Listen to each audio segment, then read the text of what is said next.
So, as Jenny said, I work here, and who's heard of the Carnegie Observatories before? 1, 2, 3, maybe. Okay, well, Barbie, yeah. Barbie knows very well. So Carnegie started here, I guess, in about 1904.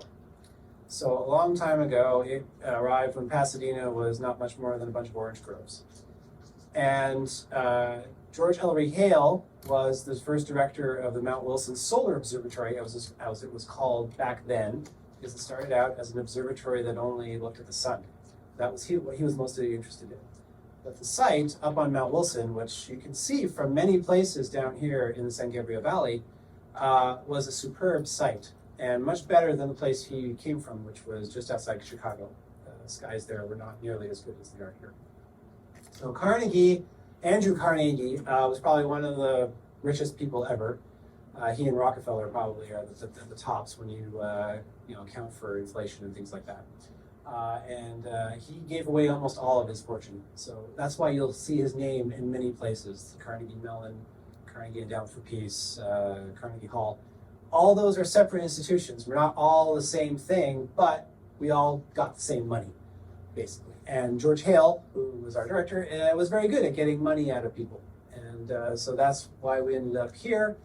And so a lot of what I'm going to be talking about tonight has a lot to do with Mount Wilson Observatory, but other places as well. And so I decided to wear my Mount Wilson shirt here because I also volunteer up there. So on my spare time, I'm a telescope operator at the top of the mountain. If you didn't know, they have tours on the weekends. And you can also rent out the telescopes for your very own. If you want to have a half night or a full night of observing on these historic telescopes, you can do so. If you want to know more about that, you can always ask me after the talk. We're good to go? I think so. Yeah. The first thing I want to do is recline the chairs for you. Because if you've ever been in here before, you know it's the coolest part of the whole show. And it gives you a better position for viewing the dome above your head. So let me do that for you now. Oh, and one other thing I should mention is that we're married. So if I seem a little familiar, or she seems a little familiar with me, relax. My husband. We respect each other, but there might be a little banter here and there.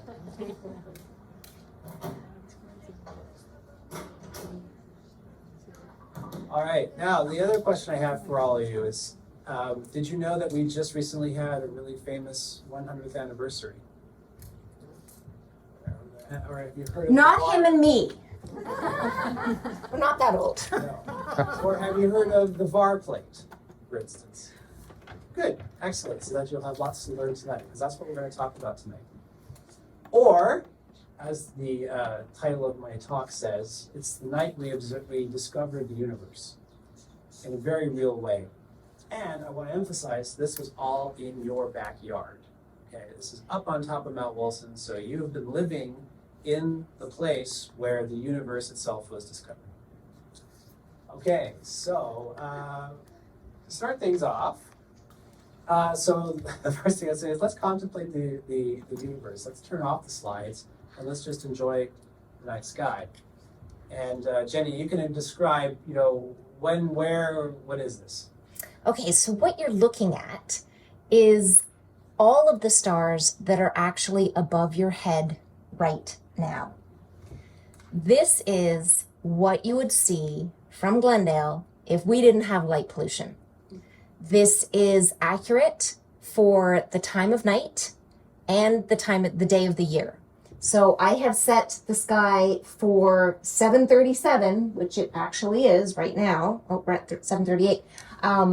But the 20th of October, 2023, this is what you would see if all of the streetlights in LA, all of the lights in LA County didn't exist. So it is a beautiful sight.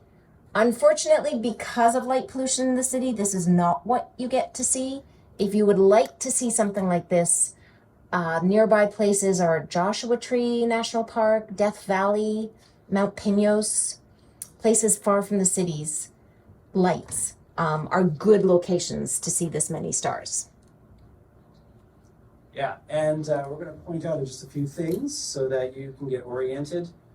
You may notice this large S over here. S is not for sky. S is for south. So if you're looking over this way, you're looking towards the south. And if you come over this way, you're looking towards the west. And then back to the east. And of course, behind you is north.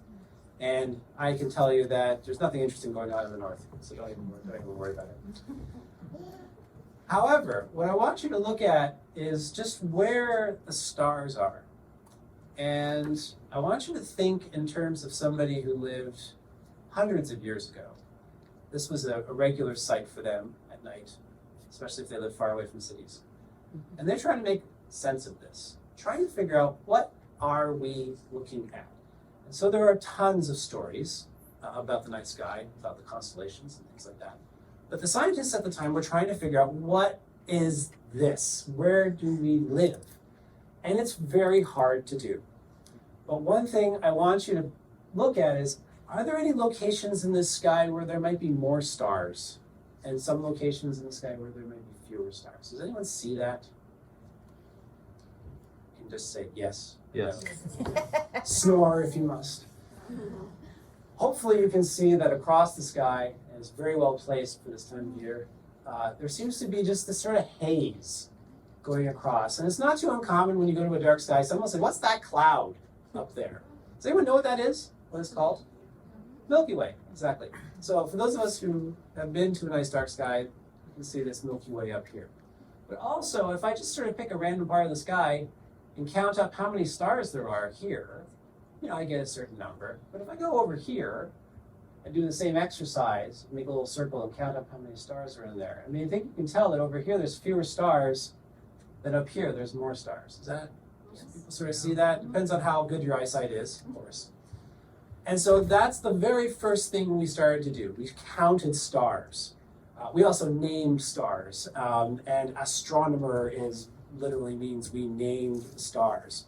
Unfortunately, the name for studying the stars is astrology, and that was taken over by another field of study, which we're not going to talk about tonight.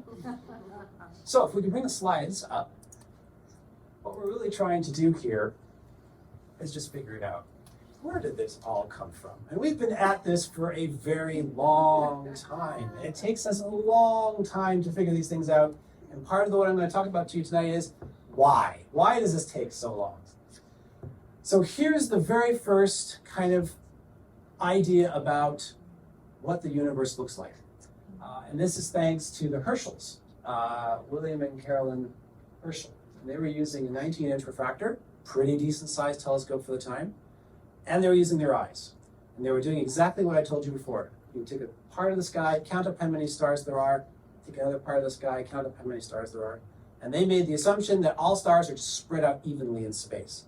So what you have here is wherever you saw where there were not a lot of stars, well, that was clearly a place where there wasn't a large extent of this universe. So you would take up how many stars you got, spread them out evenly in this cone, away from where you're looking. This is where we are. And that's how big the universe is in that way. But if then you look towards where the Milky Way is, lots more stars. And so you're looking more along this way.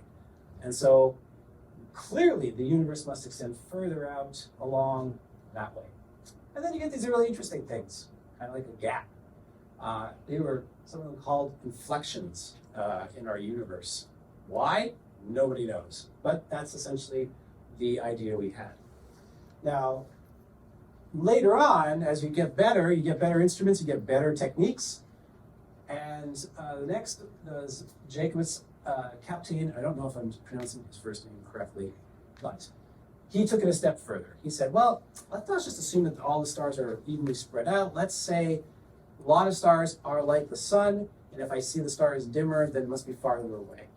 And so he started doing that kind of work, and he also worked with photography. So around the turn of the 20th century, around 1900s, they started actually putting cameras on telescopes and took photographs so you could get deeper images, so you get better data. And so his model of our universe was this. And he had this idea that it was all spread out in these ellipses. Okay, so like a pancake. We're in a giant pancake, but it was more smoothed out. And he was able to put distances on this, which they hadn't been able to do before. And these distances are in parsecs. And we'll get into later on what a parsec is, but for now, let me just tell you, in astronomy, we use it as a way of figuring out distances. Roughly 3 light years to a parsec. Yeah, so that's what he got. And we're there. So, not at the center, but, relatively close to the center. And this always makes astronomers a bit nervous. Whenever we're at the centers of things, there's this guy, Copernicus, that kind of tried to get us away from that idea of being at the center of the universe. Galileo, sort of same thing. He got in trouble for that. But every time we come up with a solution where things are at the center, we get a little skeptical.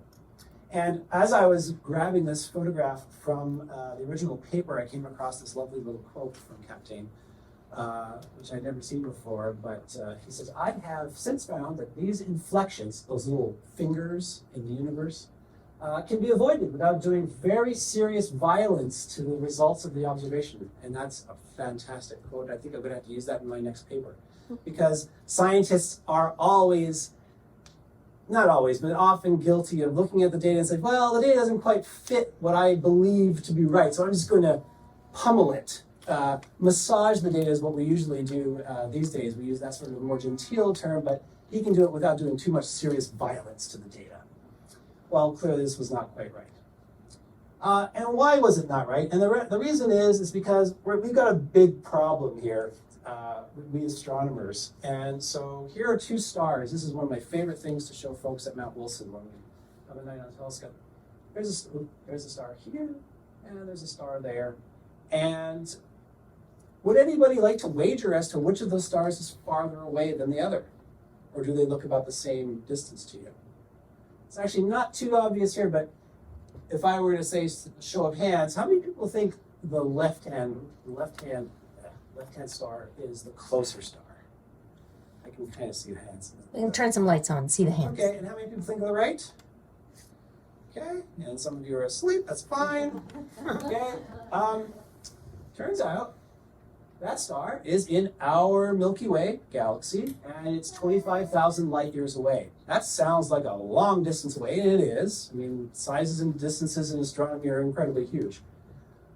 This, however, is a quasar, not a star at all, and it is 2 billion light years away. This is a star kind of like what's in the center of our solar system, our sun. This is a supermassive black hole at the heart of a galaxy chowing down on billions of masses of suns every year to glow with such a luminance that we can see it that far away. Clearly 2 different things. So to figure out how these things work and what they are, we got to know the distances to them. And the reason for that is because of something called the inverse square law. So here's a picture of a highway going in towards Toronto. I think we took this a long time ago. And one thing I want you to see is that these lights, they sort of peter off in the distance. That's just a perspective, right? As the highway goes off around the corner, you're seeing them farther and farther and farther away. But notice that, that one's a certain size. Well, if they're at regular intervals, the next one is about twice as far away, which means it looks about half as long. And this one's 3 times away, so it's about a third as long, and a quarter as long, and et cetera, et cetera, et cetera, et cetera. So the sizes of things appear to go down with the distance. But what we're interested in, mostly in astronomy, is how bright those things are. And how bright they are has more to do with the apparent area of the object than its apparent size. And because area goes as the square of the size, that's going to be, if it's twice as far away, a quarter of the brightness. This will be a 1/9 of the brightness, a 16th of the brightness, and so on. So if something is twice as far away, it's 4 times as dim because it goes as the square of the distance, which is bad news for us because that means interesting things far away get very dim very quickly. But c'est la vie. So distance in astronomy is our kryptonite, I would say. It's always the thing that's messing us up. Whenever there's a problem, whenever there's something that doesn't make sense, it's usually because we got the distance wrong. So have a look at this picture. Do you see anything that's a little bit weird, a little unnerving? Someone looks a little small, right? This is at I think it's a Danish science center. And you would never be fooled at this if you were there in person, because you would have the advantage of perspective. So it turns out that's just a little bit further away, but if you get in just the right angle and you close one of your eyes so that you don't have any peripheral, any depth perception, it works. And of course, cameras are great for doing this, because they have no depth perception. But it turns out in astronomy, we can have depth perception, because the Earth is not in one place all the time. As you probably know, the Earth goes around the sun. So imagine you've got all these stars out there, but there's one star that's pretty close by relative to the others. Well, we sort of see it in a particular direction. So at a particular time of the year, it appears over there. But as we move around the sun, that apparent position of the star seems to change. And then it goes back and forth. It wobbles back and forth as we go around the sun over the course of the year. This phenomenon is called parallax. And we have an angle. We can measure these angles actually quite precisely. That's one thing we're actually pretty good at, is measuring where on the sky something is, and that gives you an angle.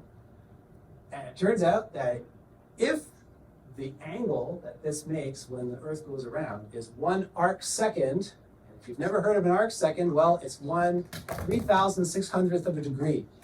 So every degree has 60 minutes in it, and every minute has 60 seconds, just like a clock. So very small angles indeed. But if a star wobbles back and forth by 1 arc second, it is 1 parsec away. That's where the parsec thing comes in. Okay? Now you may have heard of parsecs before. Everyone remember Star Wars? Yeah. Yeah, well, okay, so it's not a time, okay? It's not a function of time. The sound parsec sounds like a second, right? But it's actually a distance. They actually retconned this, I think, at some point and tried to make it a distance, but, whatever. Okay, so we now have the situation where, okay, we have a Milky Way. This is, by the way, a beautiful picture of the Milky Way at the observatory that Jenny mentioned that I work at, called Las Campanas, which is in Chile. Beautiful place to see the Milky Way. But there's a lot going on in here, right? There's a Milky Way, but the Milky Way's got gaps. That's what caused those fingers in the Campbell's original model of the universe. And, well, what's this? And, what's this? I mean, you can't quite see it very well, but there's other stuff going on that we want to kind of figure out. And so we need better and better methods and instruments. Okay. What happened next that turned everything around was 2 breakthroughs. One, bigger telescopes, better techniques of getting data. The other one was better techniques. How do we actually figure these things out? So let's go into the second breakthrough, I think, first. No, sorry, the first breakthrough first. So like I said, George Ellery Hale arrived here and decided this is a great place to make a observatory. The first one was the SNO telescope. This, believe it or not, is a solar telescope. It looks at the sun. There's a mirror sitting up here that's always pointed at the sun, sends the light rays down here, and you can study it in detail. These 2 solar towers, you can see these from most places in the San Gabriel Valley. If you look towards Mount Wilson, you see what looks like 2 pepper shakers up there. That's what you're looking at. Those are the towers. But the first nighttime telescope, which was what we're interested in at this moment, was the 60-inch reflector, and that was built in 1908. That's one of the telescopes you can rent for the night if you want to go look at stuff. But the big breakthrough really was that of a technique. And that was done by a woman by the name of Henrietta Leavitt. She was working at the Harvard College Observatory, and she was working on data that was taken in the southern hemisphere. So Harvard College Observatory decided to send a telescope to the southern hemisphere, where you can see parts of the sky that you can't see from up here.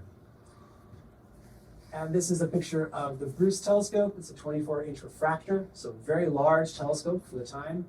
That was sent down there.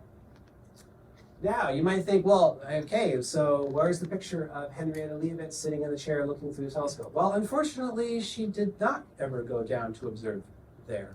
she was not an astronomer. She was known as a Harvard computer. And if you haven't heard this, back in the day, when this was happening, right around the turn of the 20th century, women were not allowed to be astronomers. So they could not go to the telescopes. And instead, they were actually working on the data that was coming back from the telescopes here. So as you can see in this room are some of the best astronomers. We'll call them astronomers because they really were. Wilhelmina Fleming here, we've got Annie Buchanan, and there's Henrietta Leavitt there, and a few others which I can never remember who's who in this photograph. But as you can see, they've got graphs here, they've got plates, they're looking through what looks like microscopes. They're actually doing the analysis of the data. And the story goes that Pickering, who was an astronomer at Harvard, was so fed up with his colleagues who were doing such sloppy work, he said at some point, my housekeeper could do a better job than you guys can. So he hired his housekeeper, Wilhelmina Fleming. Okay, now, I could fill an entire talk with what they discovered, the Harvard computers. And if you want, I should go back. If you want to know more about their story, there's an excellent book called The Glass Universe by David Sabel. And there was also a play, I believe, it was called Silent Sky? Yeah, they had it here. Yeah, they put it on here last year. Yeah, so if you ever get a chance to see it, it's called Silent Sky. It's a fantastic story about Wilhelmina Fleming and Henrietta Leavitt and them. But we're going to concentrate now on Henrietta Leavitt and her discovery. And it involves a particular kind of star that changes over time. And I think at this point we were going to show it on the variable? planetarium. Yeah, the variable, just so you guys can sort of get an idea of what that would look like. And then perhaps go to the southern hemisphere. So if you look to the east, pretty high up in the sky, So I'm going to use the pointer to point to it. And, over here, oh, you got it. Never mind. this is a star that seems to be pulsing. It's almost like it's breathing. They have known many, there's other kinds of these stars as well. A very famous one is the star Algol, which is the eye of Medusa. And they thought it was evil because it changed brightness over time. And that's why it was the winking eye of Medusa. One of those stories they tell to understand what's going on. Okay, so if you can turn off the slides and we'll go to the southern hemisphere. We So, can. Get ready, everybody. We're getting on a plane. Okay, if you ever get on a plane and go to the southern hemisphere and just watch out the window over time, this is the kind of thing you would see. We're going to go faster than a plane, though. Faster than planes. So- you don't so want here to we spend go. Hours. So we're walking south. We're flying south. And if you ever need to convince yourself that we're not on a flat Earth, this is a good way to do it. Watch out the window of an airplane, and you are literally seeing the sky from a different angle because you're no longer on top of the world, you're now on the bottom of the world, so to speak.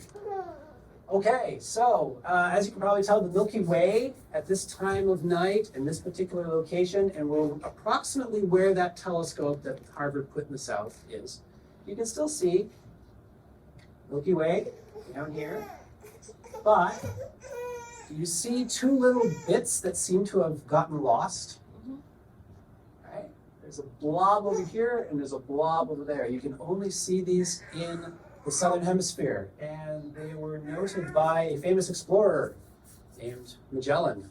He was traveling down in the south, and so they're called the large and the small Magellanic Clouds, or as we astronomers almost always say, the LMC and the SMC, because we always have to have acronyms for everything. Okay. This blob over here, the small Magellanic Cloud, is something that they were observing. And so here is a photographic plate from the telescope in the south that Henrietta Leavitt was observing or looking at and analyzing. And I'm just going to zoom in on this. Oh, by the way, there's another little thing down here. We'll get to those later on. This is called the globular cluster. What they were mostly interested in was this thing right here, which looked to be like a cloud. But if you look very carefully, and look past all the markings. There's a test at the end, by the way, so study this with great care. You can see there are individual stars in here, maybe even little clusters of stars, but very complicated. And as you can see, she was taking her time and cataloging all these stars and measuring how bright they were. Because you can then say, I have a variable star. You plot out, this is night 1, night 2, night 3, night 4. Okay, nothing much is happening, especially my laser, which I think is getting low on batteries. But then all of a sudden, whoop, it gets really bright. Reaches a peak and then kind of dies off over the next few days. Pitters around, oh, back up again and goes down. So it's very distinctive, kind of looks like a shark fin sort of thing. And the very first one of these kinds of stars is called Delta Cepheus. So it's what we call the prototype. And therefore it's called a Cepheid variable. That's just the way it's named. And they vary, and we astronomers, we're cataloging things. We've cataloged these stars and we've looked at them, and nothing really interesting was all that about them, except that all these variables that she was measuring in this little cloud of stars, they're all at the same distance, which means if they're dimmer because they're farther away, well, they're all dimmer by the same amount because they're all the same distance away.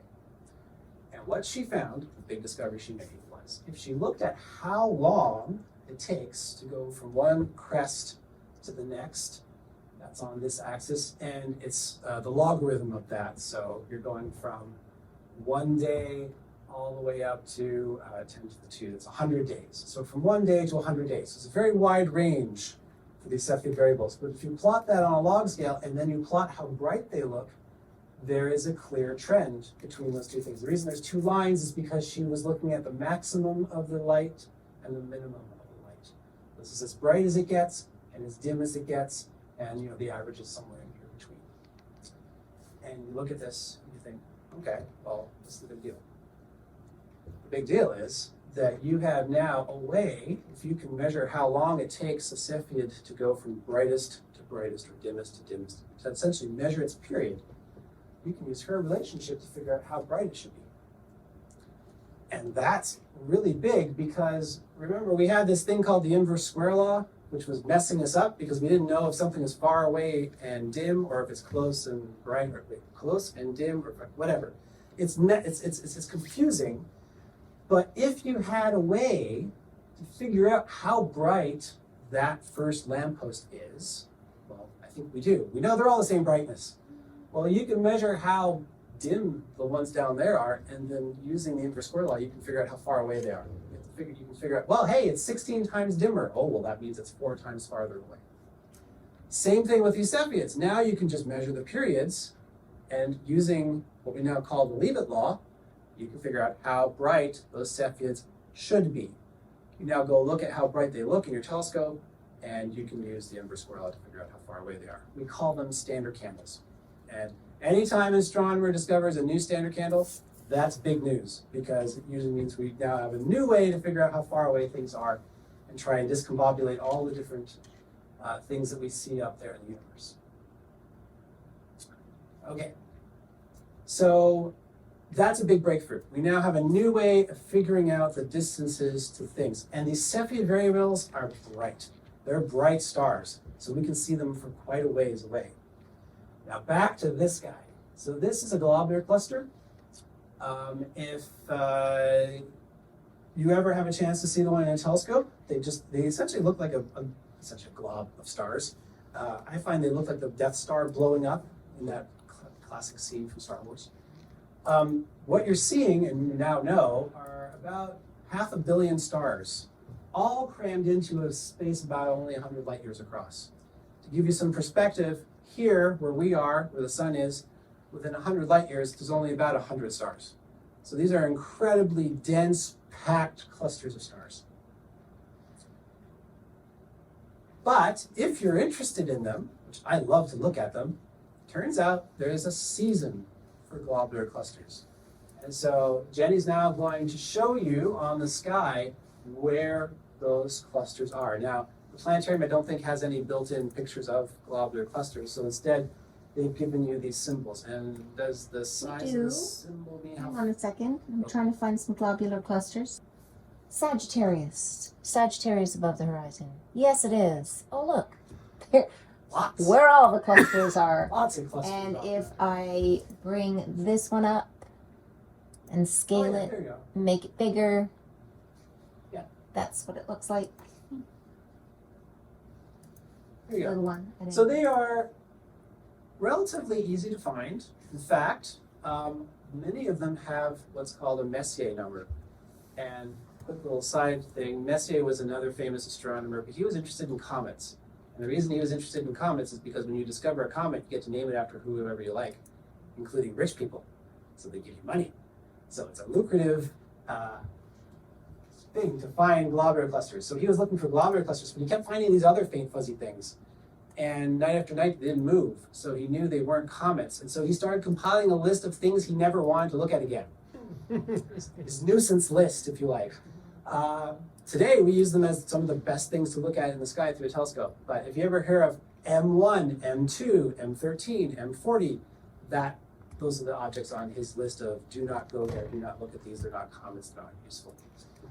Now, so this is what it looks like tonight, right? We're tonight? Yes, we have snuck back to Glendale Okay, so we're back in Glendale. from Peru. Now, I think you can tell that they're kind of sort of in one location, right? Or in one sort of direction. This is around the, we're getting into fall now. So let's speed up time and see what the night sky looks like throughout the year. You can see the moon moving across the sky there because we're changing by night now. Now we're not just doing one night, we're doing a whole year. Oh, we just skipped past Halloween. Oh, there we go. The date Now and you have time is up dates. the front. So now you can see it's getting into November. I'll speed it up. Yes. Okay, well, if I'm an astronomer who likes looking at globular clusters, I'm kind of out of luck now because there's just not a whole lot. So when you get into the winter, one thing you notice very quickly is there's just not a lot of globular clusters. And sometimes I will be up there at Mount Wilson, and Jenny and I did a live stream one time, and I think we had one globular cluster that we could look at. And it wasn't even a globular cluster that we think is in our galaxy. It's probably from somewhere else. But anyway, unlike stars, unlike the Milky Way, there seems to be one location where you can find globular clusters. And so an astronomer by the name of Harlow Shapley, and others, but Shapley was famous for this, was using this new 60-inch telescope on Mount Wilson, okay, and figuring out where are all those globular clusters. Now, you can figure out where they are in the sky, so you can get roughly where the direction is, but he could also use the Cepheid variables that he discovered in these clusters to figure out their distances. So using Henrietta Leibott's new law, he was able to make a three-dimensional map of where these globular clusters are. We are sitting here in the center. Now that's kind of strange, isn't it? So a model of the universe, we're not where the globular clusters tend to be. And if gravity works the way it's supposed to, well, these guys must be orbiting around something. And so what they're orbiting is the center of our galaxy. Okay. So Shapley's big discovery was that if you assume that these globular clusters are orbiting around our Milky Way galaxy, which we believe they are, then wherever you see the most concentration and the average, you're going to get the center of the Milky Way. And so we're over here, not in the center. Phew, excellent. Love it when that happens. He also could give us a new distance because now he has the distances to these Cepheid variables, he has the distances to these globular clusters. He can now tell us that the Milky Way galaxy, roughly speaking, is 300,000 light years across. And if you remember back, Kapteyn's version of the universe was about that big, about 20,000 light years across. So now, the universe has gotten a lot bigger. Yay, Shapley. And that was a big deal. This happened in the 1920s.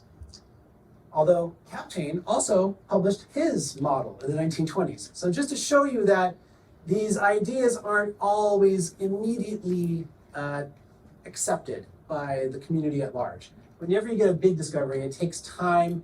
You have to verify everything, so it's not like it was overnight that things got to be the way they are, but we eventually get there. Okay, now we have the spiral nebulas. And this is another problem that shows up in astronomy. We've got the globular clusters down, we've got, I think, what our Milky Way looks like. Okay, cool. But there are these other things. And here's a drawing of these spiral nebulas that were around for a good long time. This on the right here is called the Leviathan of Parsonstown. This is a 72-inch reflecting telescope, biggest of its time. And as you can see, it's like it's part of a building.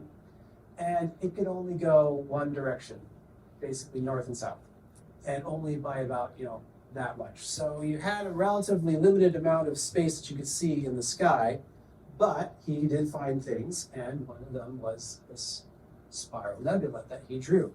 He did not have any photography. He didn't have any cameras attached to this telescope. So what he could see was limited by the human eye. But I can show you a more up-to-date version taken with a telescope atop Mount Wilson. This is actually using a photographic plate, and that is the same galaxy. And if I go back and forth, you can probably see there is the similarity. You can tell that there was something interesting going on up here. And what we now know is that this is two galaxies that are in the process of merging. Now, I think Jenny can show you actually where this galaxy would be. Maybe we want to turn off the slides. So we can quite see Yes. Let me go back to here and now and flip back there. If you look over just above the northwestern horizon, you'll see a little stick. That is a constellation. Anyone want to hazard a guess as to what you're supposed to see in those two stars? Because whatever you guess, probably not a pair of hunting dogs. There's two. There's two, yep. But just above them is one of these Messier objects that Chris was talking about, M51. And I can scale it up, and you can see that lovely spiral structure that he was talking about, plus that companion. But this, yeah, it's kind of cool. This is way better. Yeah, So- now, This is a galaxy. this is what is what we now call a galaxy, because we have the advantage of much better observations, and you can kind of see, oh, it's got stars in it, it's got nebulas in it, it's probably its own galaxy, just like we have our own Milky Way galaxy. Okay? But at the time, that was not obvious. Okay. And it was so not obvious that there was essentially a great debate. We call it the Great Debate between two groups of astronomers, but essentially two astronomers were sort of taking the lead on each side. One was good old Harlow Shapley, who'd figured out where we were in our galaxy. He believed the universe was in fact just our Milky Way galaxy, that those spiral nebulas that we're looking at were just something inside our own galaxy. Maybe there were solar systems that were forming or something like that. They were close by. Meanwhile, Heber Curtis was on the other side. He believed the universe was big, that these were island universes. And that term actually was first dubbed by Immanuel Kant, the famous philosopher. He was probably the first to sort of write down that he believed that, there were galaxies out there, that these spiral nebulas were galaxies. He didn't have any data to back it up. This was just him philosophizing. But both of these folks had their own ideas. And you may hear, with the history of this, that it got really heated, that they were at each other's throats. But no, it was a conference. One of them got up, presented their evidence, sat down. The other one got up, presented the evidence, sat down. They wrote a conference proceedings out of it, and everything's fine. Interestingly, to me, the best evidence on both sides was the same kind of evidence. It was involved what they called novas. And if you've ever heard of a nova before, there was a famous science program on PBS, I don't know if it's still going or not, called Nova. Nova just means new, and it meant, in this case, a new star. So here is another galaxy called M101, I believe, and this was taken in 1901, this was taken in 1914, so 13 years apart. In this one, you can see there's something there, which isn't there, and then there's something here, which isn't here. So these were stars that just sort of showed up, and then they would just fade away. Novas. And they've known about them for a long time. In fact, you could plot where they happen on the sky. So this is this whole thing represents the entire night sky, okay, over all seasons. And they would come, they would go, they didn't know what they were, but they were roughly spread out all over the sky. Except you may notice a sort of conspicuous kind of clustering around sort of an area on the sky. Anyone has to guess as to what that corresponds to? If you're looking at the sky, what you would see stretching across the sky, where all these novas are happening? Milky Way, right. So clearly these things are in our galaxy, and they happen pretty much all over the Milky Way. Okay, so what Curtis said was, hey, there are these novas, but we saw two of them in the same galaxy. That's very unlikely. So that's why I think galaxies are these island universes. Shapley also used novas. He said, hey, I found a nova in the Andromeda Nebula that is super bright, and therefore it must be really close, and that's why this thing's close by. So they're both using novas to kind of try and figure things out. Well, now we have, in 1917, the largest telescope to be built at the time. Again, this is atop Mount Wilson. This was the successor to the 60-inch telescope. It is the 100-inch telescope. And here is just a time lapse of the telescope at work. Hopefully you saw it moving around and stuff. And this telescope is famous because another astronomer who was famous was very much using it, Edwin Hubble. So this is the guy after whom the Hubble Space Telescope is named. And Hubble came to Mount Wilson because it had the largest telescope. So if you're going to do the best science, you got to find the best telescope. And this is a mock-up of this actual piece of the telescope that used to sit up here at the top. That used to be in the Smithsonian. So if you wanted to go see it, you had to go to Washington, D.C. But as of a couple of months ago, it's back here. So if you go on a tour at Mount Wilson, you can actually see this now here. You don't have to go all the way to Washington, D.C. And it was famous because Hubble was kind of doing the same thing. He loved looking at this thing called the Andromeda Nebula.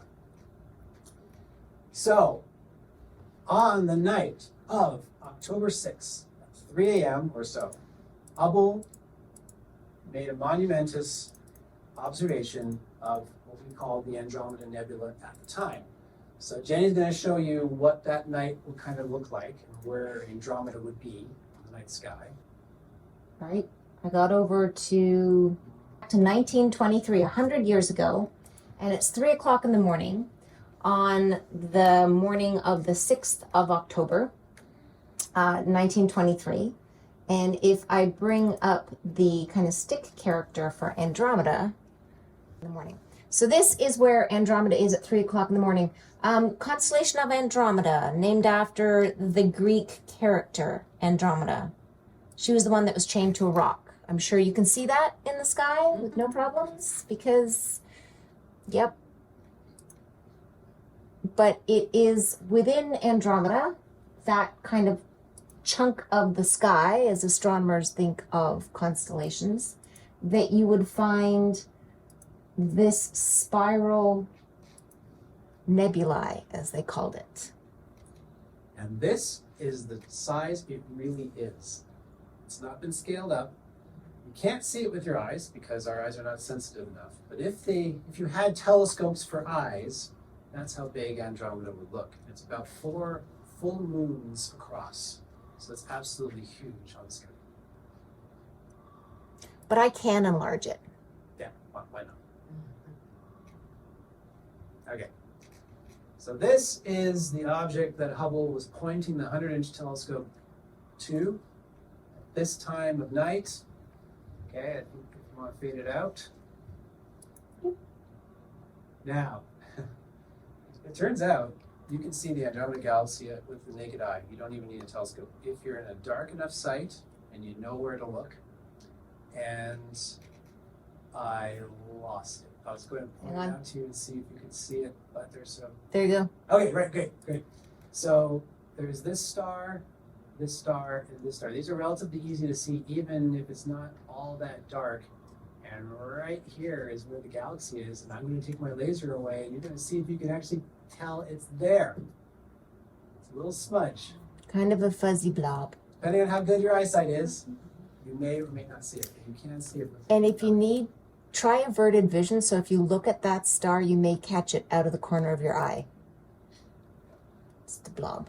Anyway, next time you're in Death Valley, look at Star Chart alone. Anyway, so this is the night he takes that. This is the punchline of the talk. This is the famous VAR plate. And because of the way this is being presented on the planetarium, you're not going to see the details that I want to show you. But the good news is I brought a plate over for you to look at after the talk is done. So when we're done, come on, have a look. But you're looking at the Andromeda Nebula, believe it or not.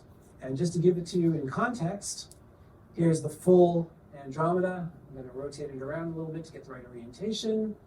And then we put the bar plate on top, and that's the part you're seeing. And so you might be thinking, wow, 100-inch telescope, why does it not give as beautiful an image as what's in the background? Well, it's because these photographic plates are not the most sensitive things in the world. Modern CCD is many times more sensitive, so you get a lot better. And also, the field of view is much larger. But we're going to zoom in on this one place in a second.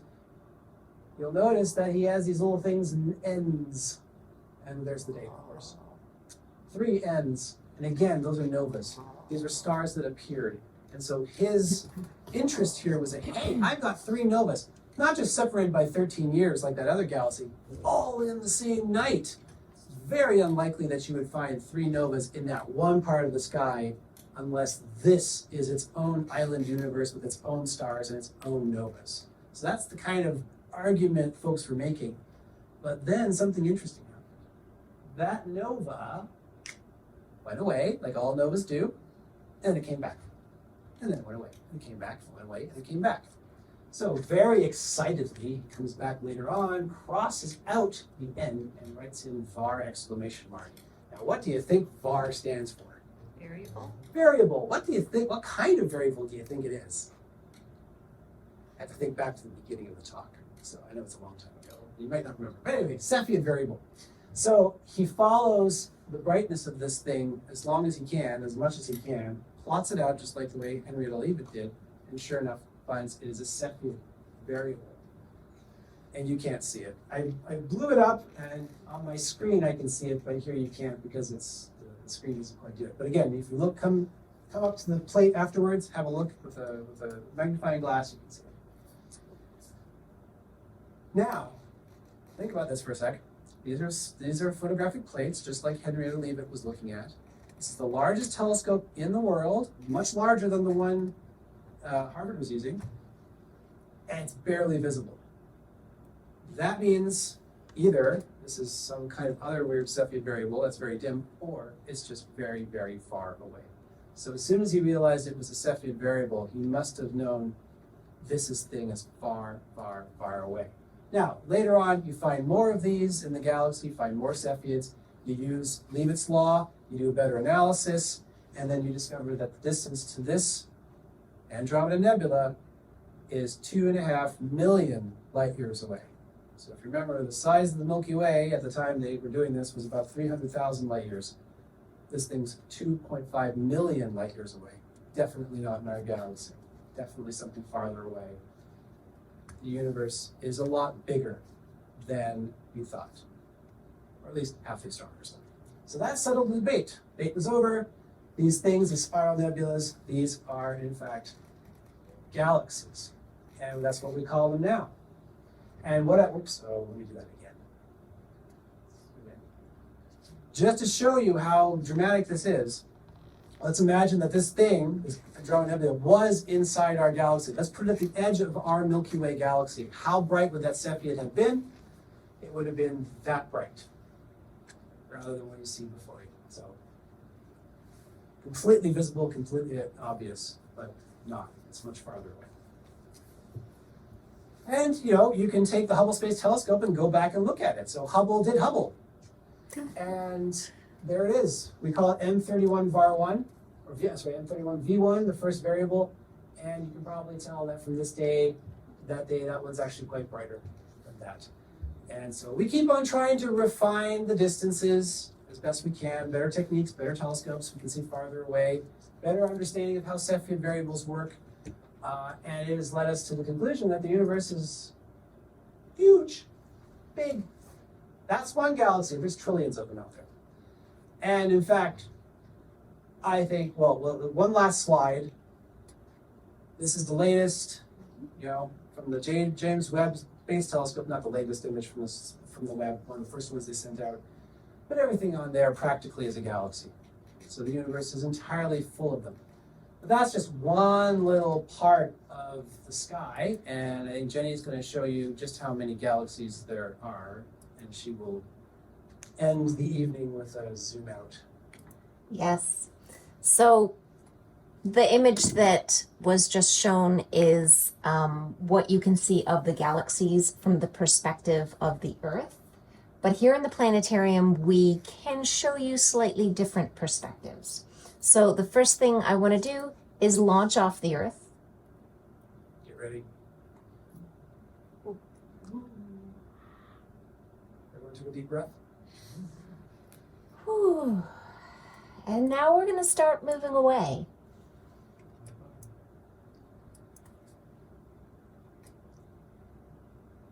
So we tend to think of the Earth as a really, really big place. I mean, it takes 5 hours to get from LA to New York City on an airplane. It takes 5 days if you're going to drive there. It is a big place to us, small humans. But we can put things into perspective. We've got the Earth there. Orbiting the Earth is the moon. So the moon's out there, and I think we are all familiar with the fact that the moon seems to orbit the Earth. And depending on our orientation, we can have its orbital path looks more circular. The Earth and moon together orbit the sun, which is that big bright blob over there. And of course, we're not alone. We're not the only planet in our planetary system. There are 8 objects presently classified as planets. Earth is the 3rd from the sun. And if we're going to go out and see galaxies, we better hurry it up. So let's just move away a little more quickly. Now, there are many things in orbit around the sun besides the planets. We have lots of asteroids, lots in the asteroid belt. We also have some dwarf planets out there, some trans-Neptunian objects. Oh, I'm now moving really fast. But all of these objects are in orbit around our sun, and that makes our system a planetary system. We call our planetary system the solar system, after our star that also has the name Sol, which is how we get solar.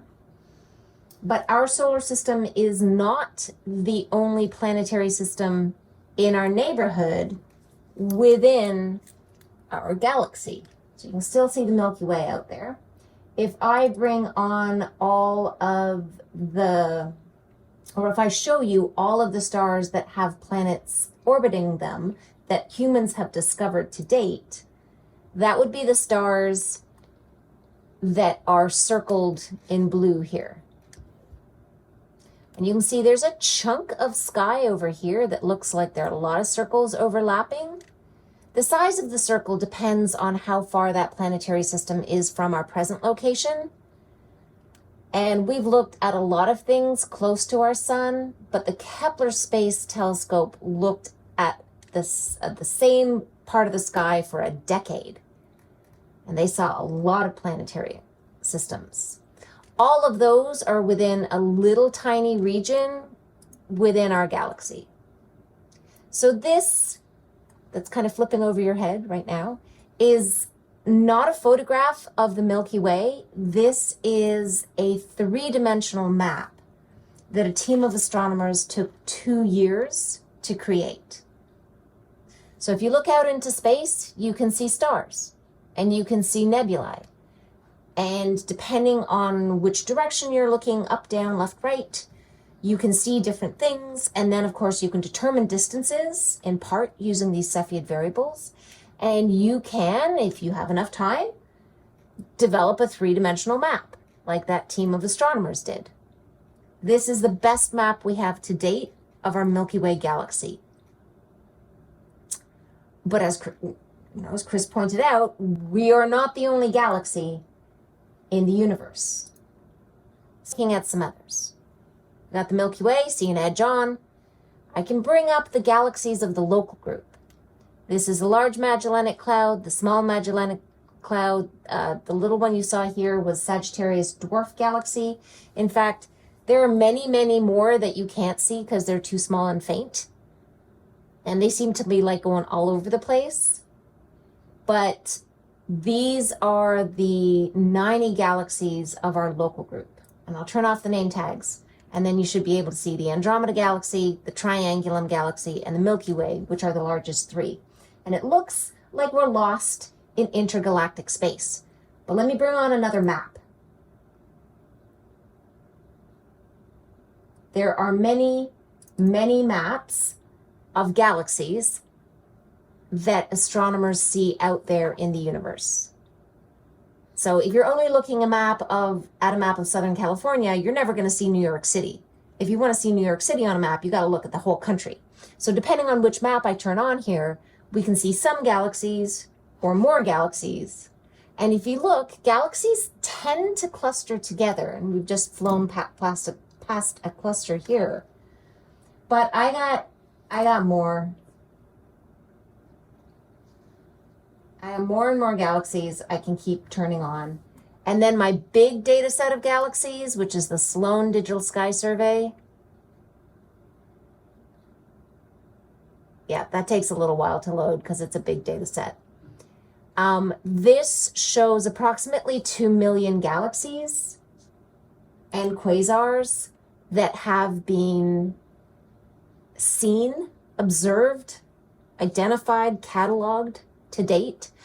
No, we haven't finished mapping the whole universe because it's big, but this is what we can see. And again, you can see those gravitationally clustered groups of galaxies. And I want to just emphasize that every dot you're seeing here is a galaxy with billions of stars.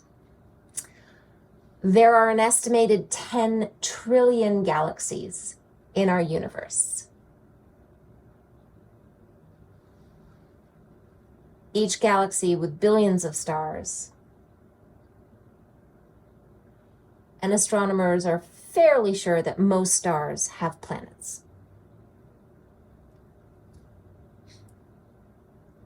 Is there other intelligent life out there learning about Cepheid variable stars, building space telescopes to try and discover if we exist? Yeah, that's a great question.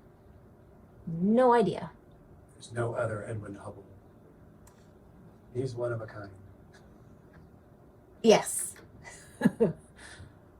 But there may be someone else out there who is equally as talented at observing. So we're heading back toward our galaxy now, and what had been kind of stars or galaxies here at different distances are now, they just look like stripes across the sky, and we're flying past other things. Let me, If you're wondering why everything has like stripes and structures like this, it's because we're not done yet. This is what we've managed to do so far, but mapping out the entire universe takes a long time. So that's why there seems to be gaps and missing things, is we just haven't had a chance to do the same experiment in those locations, in those directions. I think they say it's going to take about another 40 years. Yeah. Also, the Milky Way tends to get in the way. It's very hard to find galaxies through our own galaxy. So Speaking of sometimes Milky you see these Way, gaps. there we are. So we're about 75,000 parsecs from home. And home is in here. They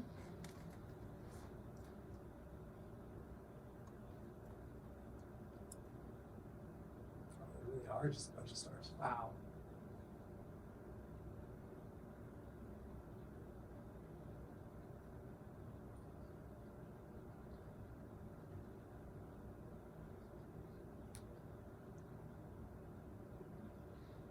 So we're now back in our galaxy. Flying through the region where astronomers have discovered planets orbiting other stars.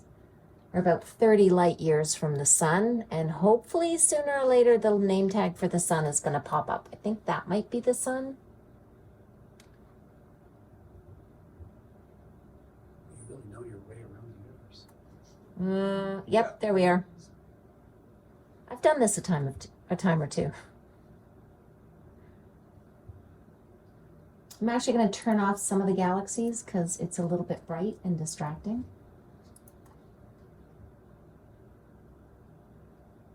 And the exoplanets. And we are, oh, nuts. I hate it when we miss the Earth. Oops. Luckily, I have a button that says land at Glendale.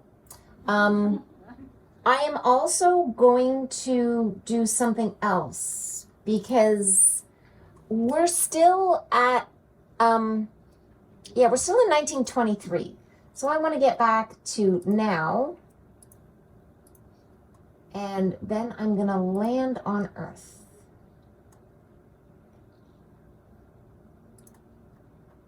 So if I land on Earth right now, here we are, back on Earth. I think we have a few galaxies still lit up there, but that's okay. We also have, for your observing pleasure outside, Saturn and Jupiter, which you will be able to see without the help of a telescope. So there we are, back to the edge of the observable, or out to the edge of the observable universe and back. I hope you enjoyed an evening learning about the size and scale of our universe. And I hope you will join me in thanking Dr. Burns for coming to speak with us tonight.